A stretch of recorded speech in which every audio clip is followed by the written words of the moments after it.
Hi, I'm Sarah Cowgill, along with Andrew Moran, Kelly Ballard, Dave Patterson, and Jim Fight, and this is the Conservative Five, Liberty Nation's online TV news program. On today's episode, everyone loves a good troll. We will turn to the latest drama at Twitter and Elon Musk and NPR at Twitstorm. Next up, we check in down south during the perpetual border crisis and shift gears to discuss the latest woke wars with transgender hysteria. Add in Just for Fun, Volume 31, and the cycle is complete. All this and more coming up in this edition of the Conservative Five.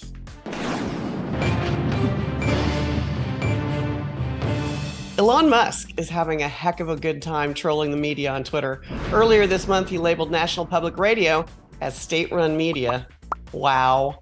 Now PBS has decided their feelings are being hurt as well, and as you can imagine, it's gone crazy. Well, Musk does refer to himself as the chief twit from Twitter Files, and now the exodus by the self-proclaimed independent journalists. Tensions are reaching a fevered pitch.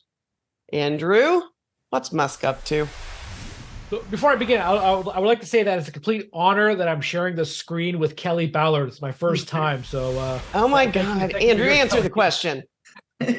Yeah, so as you said in your opening, Elon Musk, he's adding all these labels to media outlets' Twitter accounts. These labels inform Twitter that these media outlets, whether it's NPR or PBS, are either state-affiliated or government-funded. Now, the problem is that these media outlets are crying or whining about these designations, but they're absolutely correct about it. You know, they say that they receive very little funding and that they're not controlled by their editorial content is not controlled by the government. But if you read Joe Schaefer's reporting on the subject, and he's quite passionate about this issue, is that they do receive a hefty amount of money from the taxpayers. But the latest one I personally love is the designation that CBC is government funded. Now, CBC is a government-owned media property in Canada. Now, they're whining, saying, "Oh, this is unfair because it gives the impression that that Trudeau runs our editorial content." But we all know this. Any Canadian knows that CBC leans quite left. It gets $1 billion from taxpayers. Anytime any conservative says we should trim its budget, there is always complaining from the left. So overall, what Elon Musk is doing is just, providing light into how these media outlets provide money, and then it questions how they report their coverage. Dave? Yes. I got to ask you, because I don't think you're the biggest Twitter guy out there, but have you ever seen anybody act so stupid? Just all these people taking their ball and going home? Well, the fact is that they're being called out for what they are. And I think that that's always troubling for any media outlet to be described the way they really are. And so I think that, PBS and NPR, there's a reason why it's called the People's Broadcasting System, because they are left. They do parrot what the Biden administration has in terms of talking points. So I don't, it's not like a shocker for the American people to realize that it is, in fact, an arm of the federal government, for heaven's sakes. All right. Well, but when you look at what their numbers are, their public funded dollars don't seem to be that horrible. I mean, it seems to be a very small percentage of their budget, unless I'm completely reading that wrong. Jim, what do you know about that? I mean, does that consider them swayable with a small amount of public funding? Well, it depends on what your definition of is, Sarah. The there's a they like to talk about. I think NPR says that their federal funding is less than 1% of their total funding, but that's we're talking direct taxpayer funding. That doesn't account for whatever they get from the Corporation for Public Broadcast, which is funded by charitable donations that can be written off as a tax expense, as well as actual directly taxpayer funded grant money. So it's kind of like it's kind of like when Planned Parenthood talks about how abortion only accounts for so much of our business. They're not telling you the whole story, and they're playing with the meaning of the words. But it's this is I want to highlight real quick one thing that from the official NPR statement on this from the CEO, John Lansing. He says, and I quote, "NPR stands for freedom of speech and holding the powerful accountable. it is unacceptable for Twitter to label us this way. Like those two sentences back to back, the irony, and that it's completely lost on him is great. Isn't Musk? I mean, Kelly, you kind of pick up on this here and there. I know you're not the biggest Twitter bug, but isn't Musk just toying with people? Is he just poking the bear or what? Oh, of course, he's poking the bear, but he's also bringing to attention things that people don't want known about them. What media outlet wants to be called out for the truth when it looks bad against them? Andrew, wasn't it something about how they wrote about Trump, and then they were all upset because former President Trump was taking away their funding?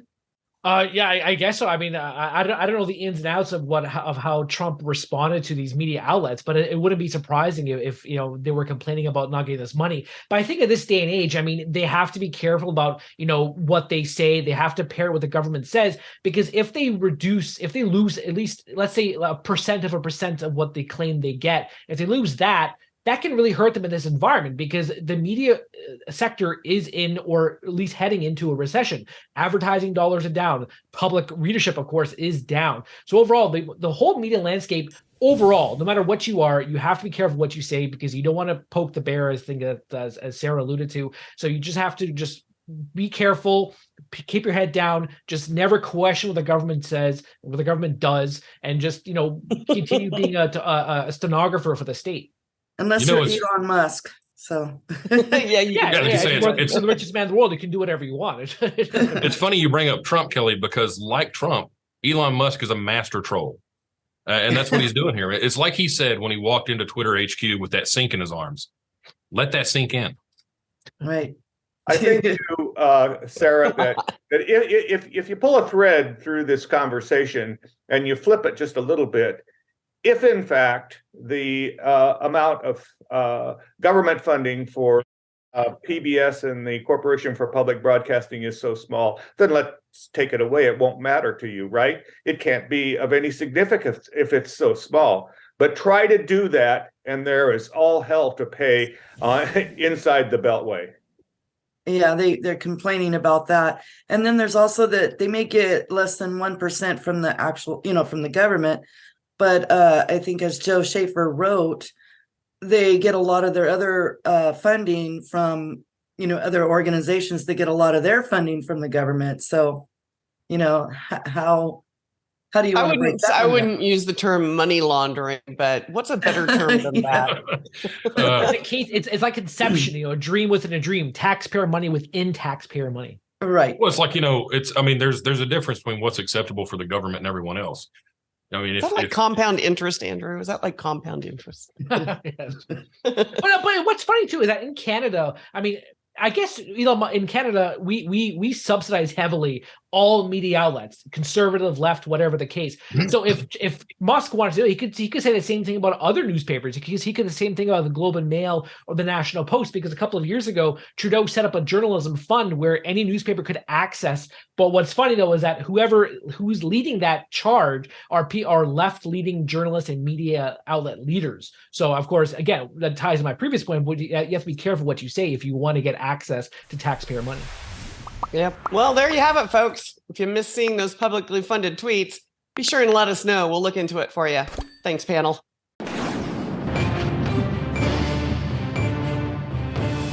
Hey, if you haven't heard, there is an out-of-control border crisis in our country. The media doesn't seem to care. The president doesn't think there is a problem, and his border czar doesn't seem to like visiting the three-alarm dumpster fire down south. Imagine that.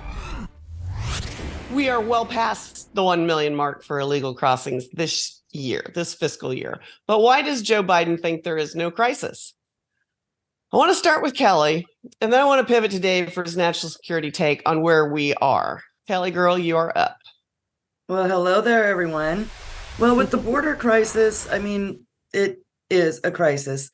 But the southern border states are having a lot of problems with the Republicans and with the Biden administration not really stepping up to plate to help them at all.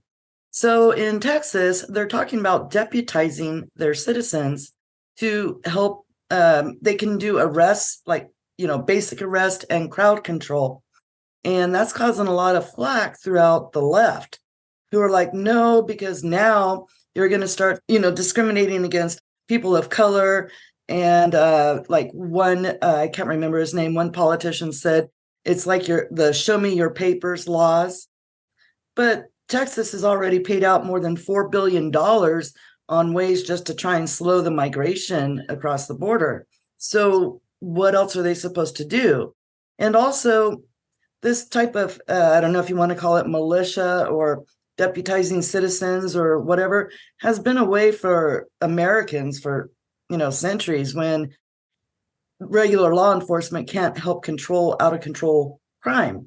So it's not passed yet, but it's proposed and it's going through. So there might be a lot of legal challenges. We'll just have to wait and see.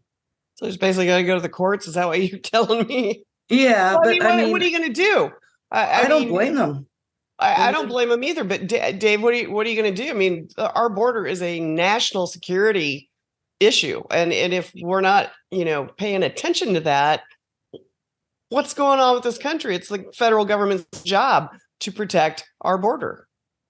I think that's exactly right, and the facts, speak for themselves. For heaven's sakes, I mean, we've got millions of people not undocumented. Undocumented means like you got pulled over and you didn't have your driver's license with you. These are illegal aliens who are coming across our border, and a significant number of them pose a national security threat as potential terrorists. 98 were apprehended last year, 69 so far this year with on the watch list. And the Democrats in a recent hearing tried to minimize this by saying it was such a small percentage. But let's face it, of that small percentage, 600,000 gotaways, people that they were not able to apprehend, that they were not able to document, that they just missed altogether. And what percentage of that 600,000 are potential terrorists? In 9/11, it only took 11 folks to bring down the towers and a box cutter. I mean, come on. And so, you can't minimize the threat to the United States that the open border that the Biden administration has foisted on us is. It is a tremendous national security threat, and people need to really understand the magnitude of what this means. What's it costing, Andrew? I mean, what kind of numbers is Texas, going to face if the federal government won't step in and help? Well, Texas has proven that even under Republican leadership, they subsidize illegal immigration. They spend billions of dollars every year, whether it's education, housing, healthcare for legal immigration. For years, I've been on this program. I've made the exact same case that illegal immigration is an economics issue. Just recently, Massachusetts announced a plan that it's going to give out driver's license to illegal immigrants. This is constantly across the entire country. You have Colorado handing out, health rebates housing rebates to illegal immigrants. You have New York giving thousands of dollars in checks to illegal immigrants. And then, of course, you go back to the recent presidential campaign, and you have Democrats saying, "Oh, we're going to give you free healthcare if you cross the border and you need help." So overall, this is economics, because they're incentivized to cross the border and enjoy all the fruits that the United States offers. And I think one other point too is that the border crisis is another example of why the government, especially this administration, cannot do anything right. You can debate the merits of immigration all you want. I think we can all agree that there's a net benefit to immigration. But if the government's job is to prevent people from illegally crossing the border, it's done a horrific job. And even legal immigration, the government still can't do it right. You have millions of backlogs and wait times for green cards. And so the whole immigration issue is a complete failure in Washington. Okay, there's a deer in the headlights I see right down there, Jim. Watch, so you're just staring. Say something, you're freaking me out a little bit. Sorry. Well, I was just thinking about, Dave pointed out the national security issue, and Andrew pointed out the economics issue. But there's another issue here. I mean, we talk about illegal immigration and how it's a problem, and people on the left are like, you just hate black and brown people or anyone that's not from America. No, I mean, it's not just people streaming across the border looking for a better life here. There's a lot of crime that comes across the border outside of terrorism. We've got human trafficking. We've got drug trafficking, and not just, the weed from Mexico, where we're talking about fentanyl coming out of China up through Mexico, potentially killing thousands of Americans. Enough fentanyl comes up Oh, I forgot the exact numbers, but enough fentanyl was captured at the border. Never mind what actually makes it through, has been captured at the border to kill off a good chunk of the American population. A study just showed that the fentanyl trafficking over the border increased by 500% from 2019 to 2021. 500%. It's terrifying. And the amount of fentanyl it takes to kill somebody, especially when you don't know it's fentanyl, Yeah. is really not that much. Okay, Did I have you a see- question. you know, I have a question. I don't even understand why anybody would cut other drugs with fentanyl and kill off their buyers. Why would anybody want to do that? I don't get it. Because it's killing people. It's not helping the hide. It's killing people. I don't understand I'm not thinking like a drug dealer, but you'd think they'd want that continual customer base. I mean, you'd think. But perhaps there's a market response to that, because now it's not just drugs being laced with fentanyl. You have a new zombie drug being peddled in the open market, San Francisco, Chicago, all these different urban centers, and it's actually called a zombie drug because you take it, and not only do you behave like a zombie, your skin actually deteriorates and starts ripping open like a zombie. So it's not just fentanyl anymore; it's all these other different types of drugs. And I'm sorry if I grossed out Sarah or Kelly. I want to be a gentleman, but this is the situation. Oh, there's another one they're calling like the you crocodile. gross us out pretty frequently. Sarah, I think to your point, the problem is that they're not necessarily lacing illegal drugs. What they're lacing with fentanyl are prescription drugs that you would normally take for. If you go to your CVS or Walgreens or pick your favorite, and you would get your oxycodone, but they're lacing these drugs with the fentanyl so that people take them thinking they're taking one thing when in fact they're taking something else. And the object for the drug dealer is that if you take it in the manufacturer suggested way, it gives you a much enhanced response. But what they're doing is they've got lousy production controls, and so there's more in it than they anticipated. They just don't care, and they're doing pretty well. Hold on, Dave, are you telling us that drug smugglers don't have a qualified QC team?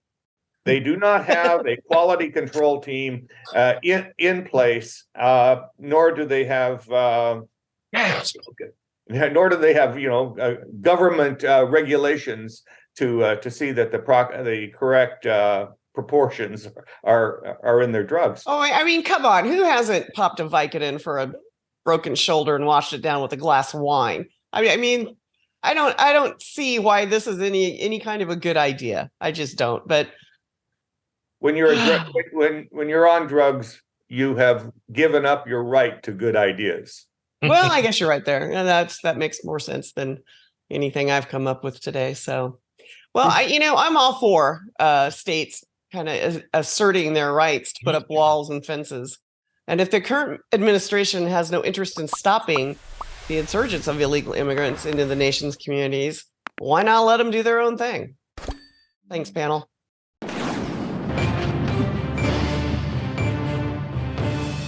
Has transgender hysteria swept the nation? From men competing in women's sports to ad campaigns and legislation, what the heck is all the hullabaloo about? We've been entertained by drag shows for generations. Why all of a sudden are we collectively losing our ever-loving minds? Kelly, sum up the current situation, please. Well, let's see. I think people are really starting to get tired of it. I can say in my area, which is the greater Seattle, Washington area, just in the last month or so, there's been 2 attacks. One in a restaurant because they decided to have a drag queen show for children on Easter Sunday. So people were not very happy about it. And it's just getting out of control when you have a male boxer who now identifies as a female boxer, crushing opponent's skull and stuff like that. People are just really getting fed up. And apparently the GOP, the Republicans, have at least passed something that's going to prevent trans women and girls from joining sports.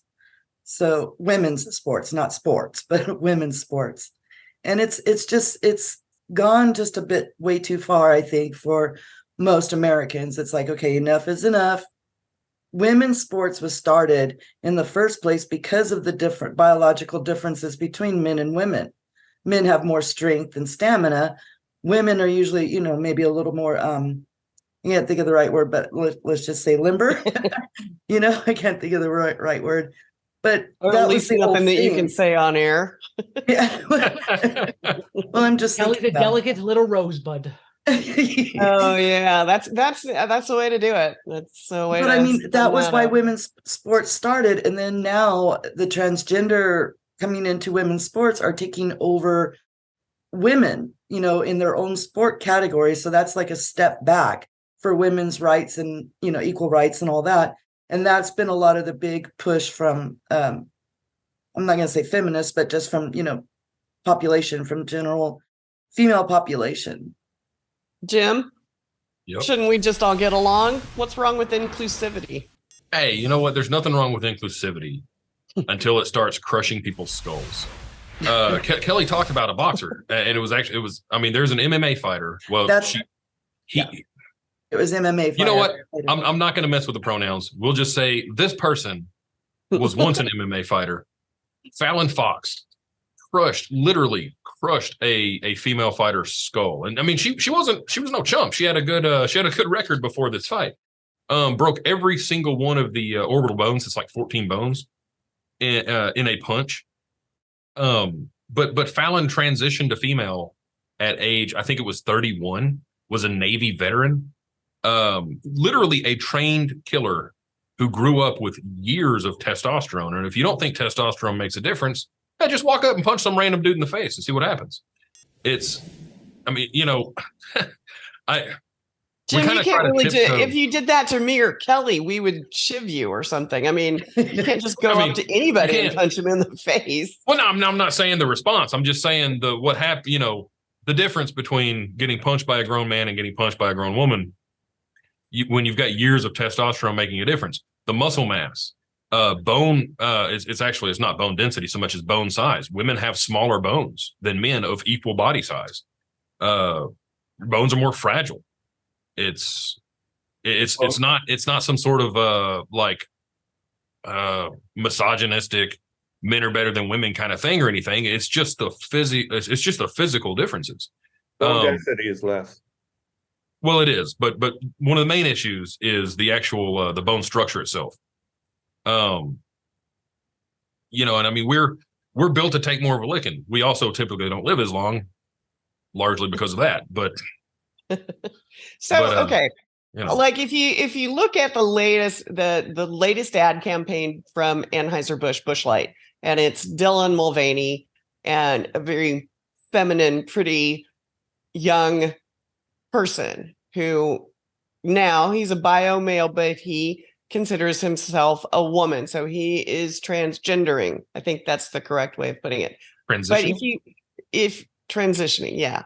If you look at his appearance, and it's very delicate, it is very delicate. You can still see that he's very male. He has that 5 o'clock shadow when he still has that. Caitlyn Jenner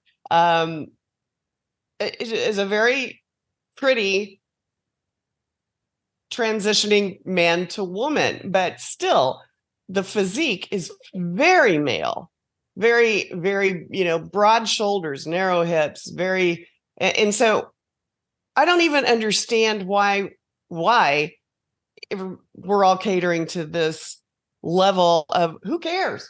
I don't care. I'll buy you a beer. I'll buy you a beer. Who cares? You bring up Caitlyn Jenner. That's a perfect example.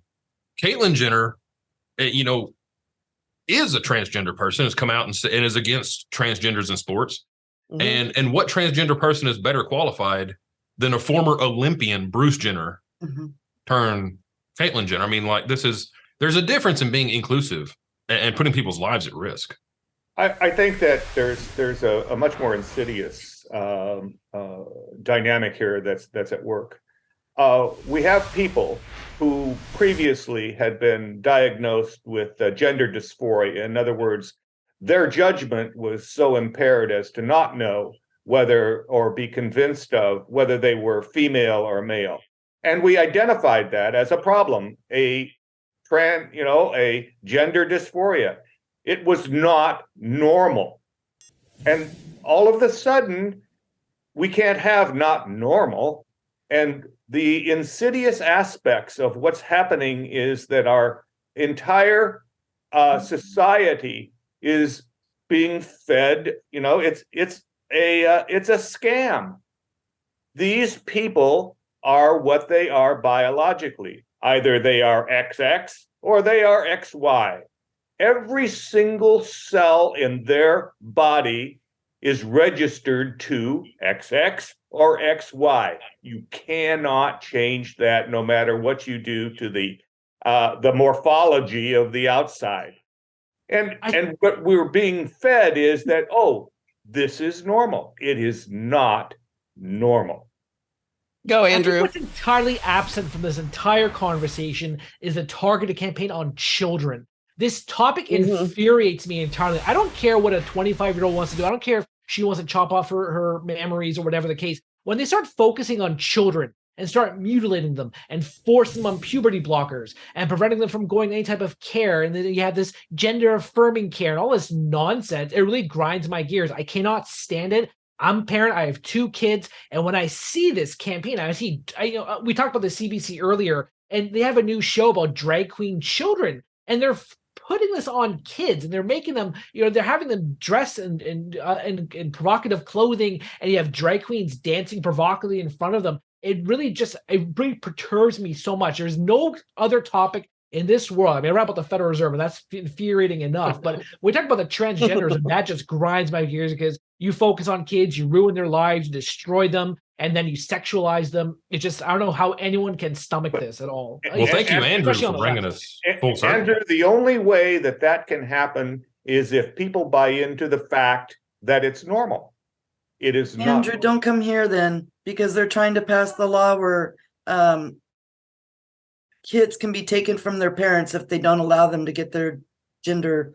Up here in Canada too, they banned gender conversion therapy in Ontario, which was less spearheaded by the Conservatives, mind you. And now you can't give them therapy. You only can just chop off their, when they're freaking 8. And that is terrifying, because what does an 8-year-old know about self-identity? I'd still go back to Bill Maher saying, "Thank God my parents didn't listen to me when I was 8," or because I wanted to be. I thought I identified as a pirate and I wouldn't have an eye or a leg. That's my joke. I use that joke.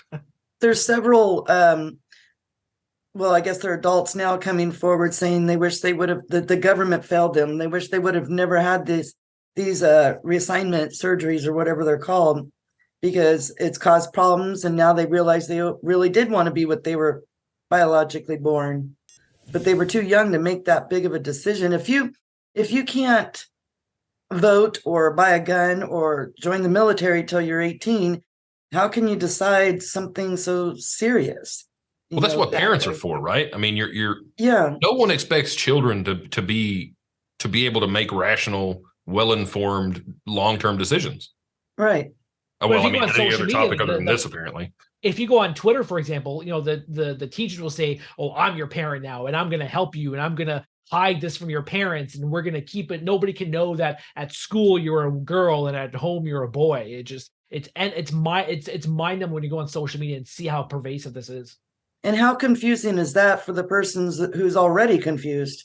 Exactly. Your brain doesn't fully develop until you're 25 years old. So imagine this to an 8-year-old. It's I don't know. It's parents. I think it's, it falls right back on parents not caring enough to get involved. They just want the government to take care of their kid and raise their kid. And I don't know. Maybe that's just me talking out loud. But well, I don't know, panel. That was a good discussion, and I know we got to take care of our kids. But as an adult, I mean, if Dylan Mulvaney is the new it girl, then so be it. It'll fade away just like everything else does. Thanks, panel.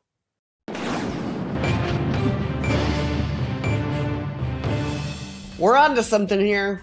swamp trivia of the scandalous kind. Whether stealing the china or getting arrested for driving too fast, we have found a few doozies for you out there, so get hands on buzzers.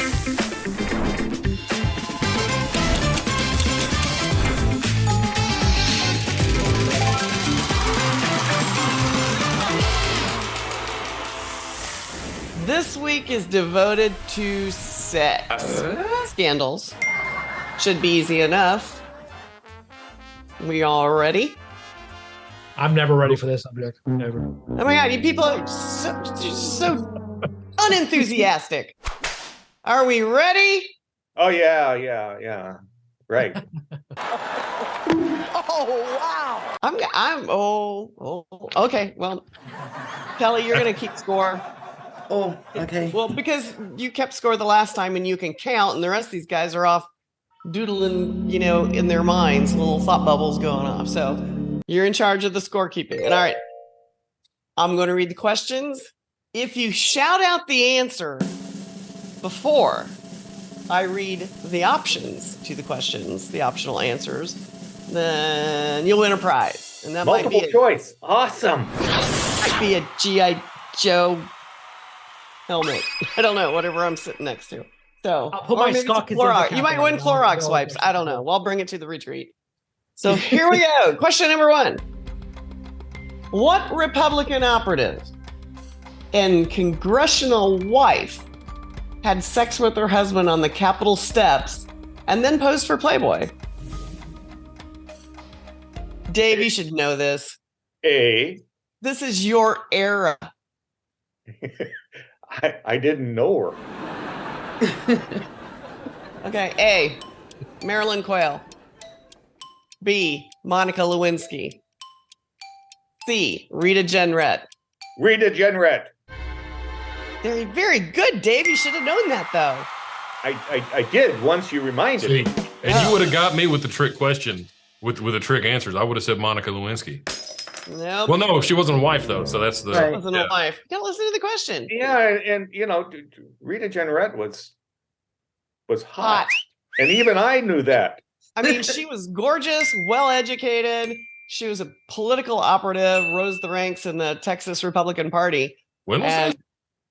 And she has since divorced the guy she had sex with on the Capitol steps and was married to a prince in Italy or something. Anyway, I don't know.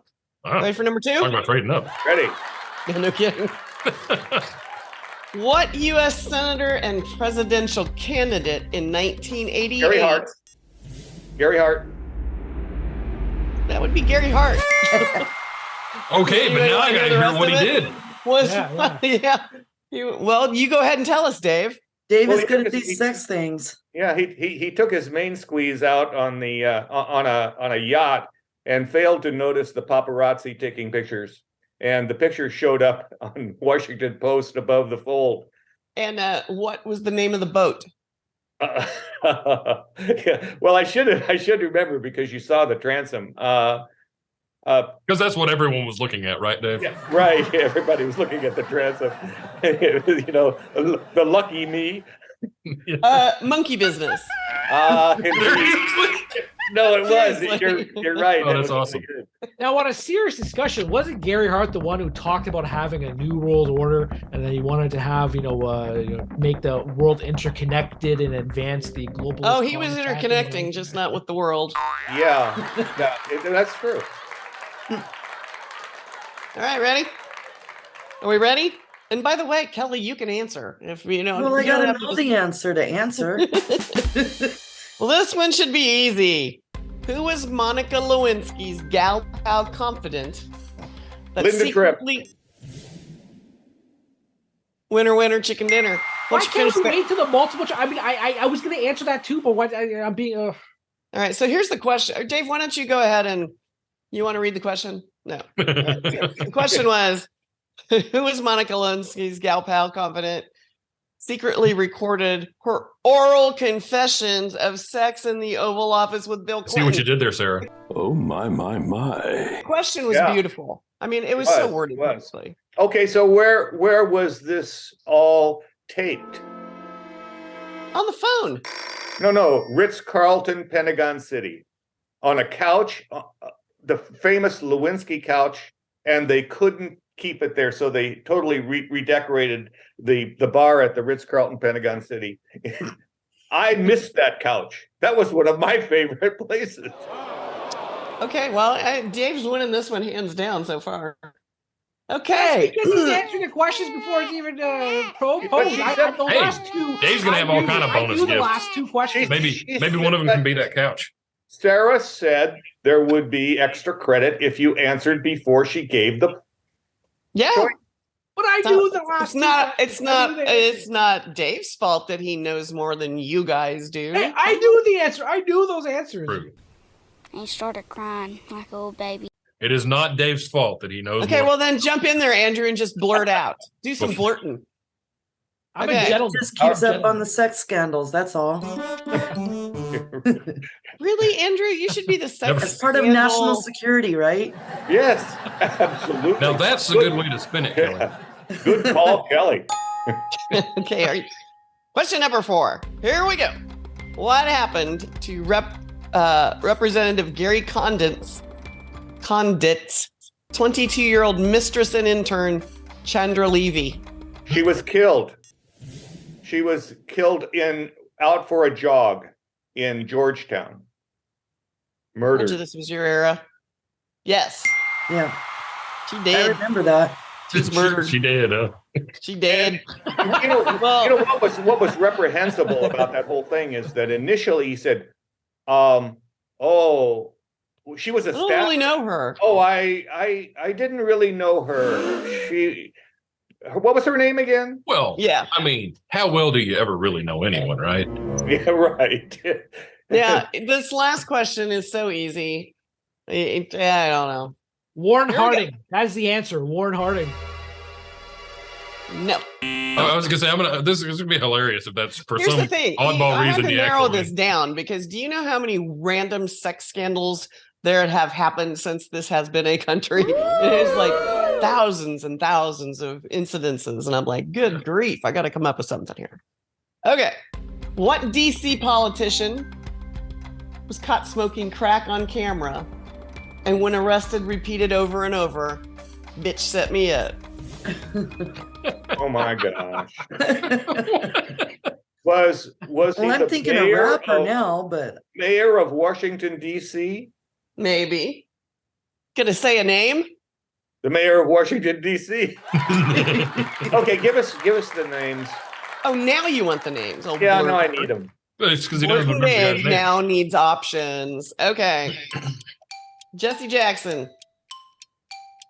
Al Franken. Marion Barry. Mary Berry. See, I got that. I got that before David. I got that before David. Oh yeah, he did. It's okay. Marion Barry. Mary Berry. See, I got that. I got that before David. No, yeah, give it to him. Okay. Yeah, sometimes. Jim and Kelly really need some books Look. on. Hey, look, I'm Here's fat. the thing, sir. I'm fat on points. I can give. You it. tell me how many of those occurred after I wasn't a child, or It doesn't maybe not even matter.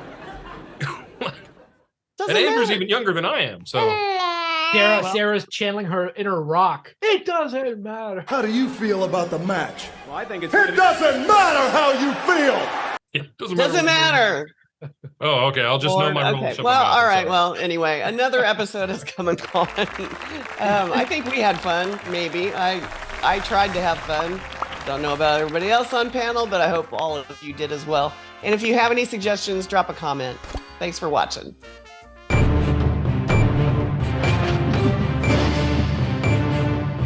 That's it for our Conservative 5 panel today. Check out our other C5 shows and segments on your favorite video platform, YouTube, Vimeo, Rumble. We're on them all. As well, Liberty Nation has its own Roku channel where you can see all of our TV productions. Thanks for tuning in, and remember to surf on over to libertynation.com. Special thanks to our fantastic editor and post coordinator, Frank Diorio. I'm Sarah Calgill, filling in for the one and only Lisa K. Donner. Thanks for joining us today. This has been a production of libertynation.com, where truth matters.